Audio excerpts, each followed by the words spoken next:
Olá!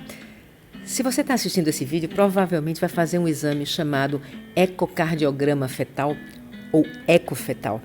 E a gente sabe que a solicitação de um exame especializado às vezes gera algumas dúvidas, até um pouco de preocupação, ansiedade. Então, nosso objetivo aqui é procurar responder algumas das perguntas mais frequentes que a gente vê na prática diária e tranquilizá-la até o momento da realização do exame. Ele não vai ser muito longo o vídeo, mas eu procurei colocar aqui do lado os tempos de cada uma dessas perguntas, caso você queira focar numa coisa específica ou voltar para rever algum desses tópicos. Vamos começar esclarecendo o que é o exame. Muitas pessoas perguntam o que é o ecofetal. Aqui a gente tem uma resposta rápida, que é o ecofetal é um ultrassom especializado do coração do feto. Claro que há muitas outras coisas que nós poderíamos falar sobre esse exame, e se você se interessar, nós temos um outro videozinho aí mesmo no canal do YouTube que explica um pouco mais a parte técnica para você entender como se obtém essas imagens. Mas para aqui o importante é saber que o exame pode ser feito sem risco para você ou para o bebê e lhe tranquilizar sobre isso. A outra coisa que se pergunta muito é por que fazer o exame e às vezes um pouquinho de estresse junto pelo fato de não ter feito na gestação anterior. Aqui eu queria deixar claro para vocês que na maioria das vezes o exame é feito como parte da rotina. Você sabe que é um exame simples, sem grandes riscos e que dá muita segurança, então os colegas incluem isso no pré-natal para afastar a possibilidade de uma doença cardíaca grave ou para melhor lidar também com o bebê caso exista um problema cardíaco. Existem as situações de indicações específicas, que a gente chama de fator de risco. Pode ser da mãe, porque já teve um bebê que teve problema cardíaco, é diabética, está tomando algumas medicações. Pode ser que o bebê tenha tido uma translucência local alterada, alguma malformação em outro órgão, fez um ultrassom e o colega não conseguiu ver bem a imagem, ou acha que está normal. Existe uma gama de situações aqui e, claro, seus médicos saberão, e se for, eles vão dizer que está sendo indicado por isso, mas na maioria das vezes o exame é feito como rotina. Quando a gente deve fazê-lo é outra coisa que gera um pouquinho de estresse, e aqui 2 lembretes importantes, 2 mensagens importantes. Primeiro, o coração humano ele já está pronto, gente, no final do primeiro trimestre. Um órgão extremamente complexo, o sistema cardiovascular como um todo, mas no final do primeiro trimestre ele já dá conta da circulação. E o segundo, tão importante quanto, é que o ecofetal pode ser realizado desde esse período até praticamente o momento do parto. Por que a gente coloca um período que a gente chama de ideal? Porque quando a gente faz antes, as estruturas são muito pequenininhas, tem uma maior chance de precisar repetir, mas tem situações onde a gente deve fazer antes, tem indicação e a gente faz o exame. Quando a gente faz, mas no final também, às vezes é muito grande, a coluna fica um pouco na frente, dá um pouquinho de sombra acústica, também tem uma chance maior de repetir, e a gente tenta fazer no período ideal para resolver tudo num exame só. Isso não quer dizer que a gente não possa fazer antes, que não possa fazer depois. Existem outras condições além da idade gestacional que podem dificultar a aquisição. Muitas vezes é a superfície corpórea da mãe. Uma mãe mais magrinha, a gente faz o exame até a sala de parto sem grande dificuldade. Às vezes a mãe engravida já está mais gordinha, o exame pode ser mais difícil. Fez uma cirurgia, fez uma plástica de abdômen, fez uma redução de estômago, isso tudo dificulta um pouco o tráfego do ultrassom pelos tecidos maternos. Às vezes o bebê está com muito líquido amniótico, né, polidrâmino, ou está com pouco oligoâmnio. Às vezes o bebê está numa posição difícil, ou movimenta tanto que dificulta a aquisição de algumas imagens. A movimentação, pessoalmente, eu não acho, na maior parte das vezes ela não interfere tanto, mas excepcionalmente pode ser um problema.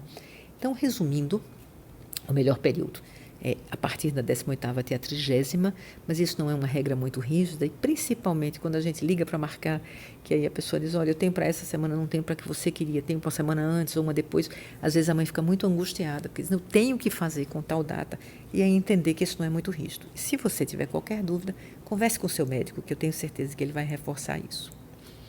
2 próximas perguntas. Há riscos desse exame para a mãe ou para o bebê?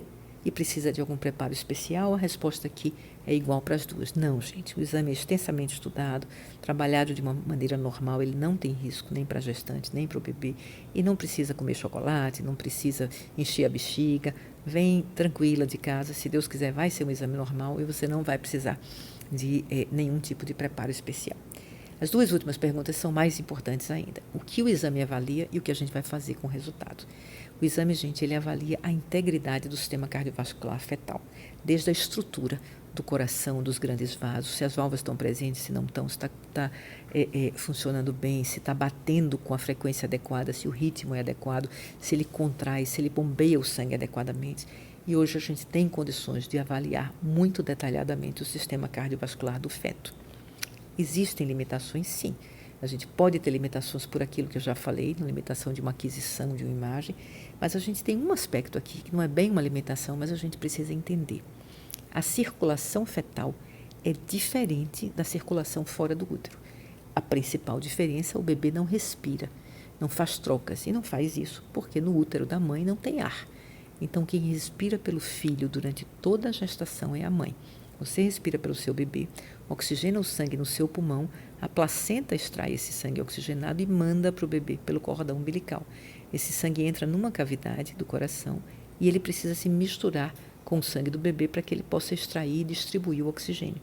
Isso gera a segunda grande diferença da circulação fetal, que é que o coração fetal tem umas aberturinhas, uns buraquinhos, para o sangue da mãe e do bebê se misturarem. Isso tudo, gente, é normal e necessário durante a gestação. No momento do parto, a gente interrompe bruscamente esse circuito, corta o cordão umbilical. Ali o bebê tem que dar a primeira respiração. O pulmão é como se fosse uma esponja, um órgão esponjoso, está cheio de líquido, está com a resistência alta ao fluxo.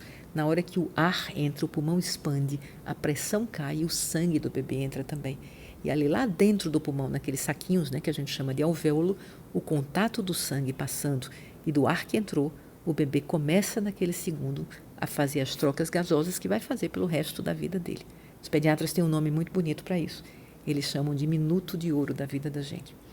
E esse minuto de ouro é fundamental, mas a transição circulatória, ela se continua. As coisas não fecham de imediato, a expansão não é toda na sala de parto.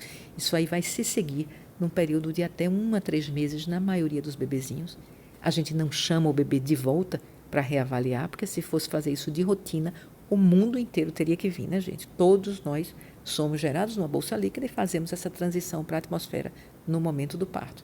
Mas aí a gente pede ao pediatra que nas consultas do 1º mês, do 2º mês, do 3º mês, ele vá avaliando e em qualquer época, nessa ou em qualquer outra época da vida, claro, se o pediatra tiver dúvida, eles então encaminham e a criança volta para fazer uma avaliação cardiológica e ver essa outra parte da circulação. Mas então, resumindo, o ecofetal avalia a anatomia, o ritmo, a frequência, a contratilidade, a hemodinâmica do coração humano. E a última pergunta é o que a gente faz com os resultados, né? Então, quando a gente vai fazer o ecofetal, graças a Deus, na grande maioria das vezes, o resultado vai ser que o coração é normal e a gente vai tranquilizar a família. Mas sim, na presença de uma cardiopatia, aí a gente tem 2 situações principais.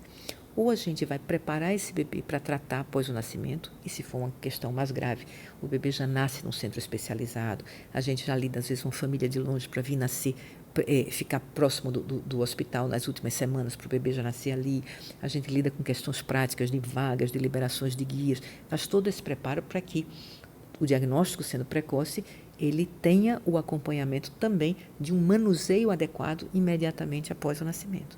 E ainda tem algumas situações onde a gente pode tratar já na vida intrauterina. Isso pode ser talvez um tópico para a gente conversar numa outra ocasião, para não alongar muito esse vídeo de hoje. Então aqui eu queria trazer basicamente essas respostas para você. Espero que tenham sido úteis. Gostaria muito se você pudesse dar um retorno falando com a gente, dizendo se isso aqui foi útil, se valeu a pena, se você puder conhecer um pouquinho mais o trabalho que a gente faz, não apenas diretamente na unidade de cardiologia atendendo os pacientes, mas o trabalho de capacitação, formando profissionais de saúde e principalmente o trabalho que a gente faz junto à ONG Círculo do Coração, que até motiva um pouco a realização desses vídeos, porque isso aqui a gente leva, se for bem utilizado, se o YouTube tiver retorno, tiver os likes, essa coisa toda, isso nos ajuda a manter a sede do Círculo, que é a Casa do Coração, onde a gente faz atendimento gratuito de gestantes e crianças com problemas cardíacos. Então, mais uma vez, obrigada por você ter assistido, espero que tenha esclarecido e quem sabe a gente volta a conversar em breve com algum outro tópico.